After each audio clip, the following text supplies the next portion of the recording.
இப்போ இன்னொன்று இந்த பத்திரிகை எல்லாத்தையும் கவனம் செலுத்துவோம் கல்யாணத்துக்கு, பத்திரிகைகள் கவனம் செலுத்த மாட்டாங்க. எம்பெருமான் நல்லாசியுடன் கல்யாணம் இதான். அந்த ஆள் எவனும் இம்முக்கு புள்ளிய போட மறந்துட்டேன் போல எம்பெருமான் நல்லாசியுடன் போட்டு வர்ற கல்யாணத்துக்கு வருவோம் பதறிப்பு வந்துருக்காங்க.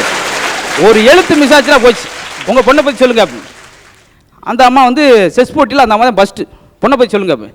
என் பொண்ணு செக்ஸ் போட்டியில் ஃபஸ்ட்டுங்க அப்படின்னு இருக்கான். அவன் பதறிப்பிட்டா என்னையா சொல்கிற ஒரே குழப்பமாக இருக்கியா அப்படின்னு. ஒரு எழுத்து மிஸ் ஆனால் என்ன ஆகுன்னு பாருங்க அப்படின்னு. அதே போல் அவன் தொழில் ரீதியாகவே பேசுவாங்க. வானிலை அறிவிப்பாளர் அவர் கல்யாணம், அவர் பத்திரிக்கை அடிச்சிருக்கார். இந்த கல்யாணம் நடக்கலாம் இல்லை நடக்காமல் கூட போகலாம், மழை வெஞ்சி சாகலாம், இப்படி ஆகிடுப்பாங்க. தொழில் ரீதியாகவே கல்யாணம் முடிஞ்சாலும் ஒரு சின்ன சின்ன விஷயங்கள் எப்போவுமே குடும்பத்தில் வந்துக்கிட்டு இருக்கும். அதே போல் கல்யாணம் முடிஞ்சாலும் ஒரு சின்ன பிரச்சனைன்னா ரொம்ப சந்தோஷமான விஷயம் அவர் சொல்லியிருக்கேன். ஏன்னா வீட்டில் எல்லார் வீட்லையும் கலவரம் நடக்கும் பார்த்துருப்பீங்க. போயிட்டு ரேடியோ கொண்டு போய் ரேடியோ ரிப்பேர் பார்க்க கடையில் கொடுத்துருக்கேன்.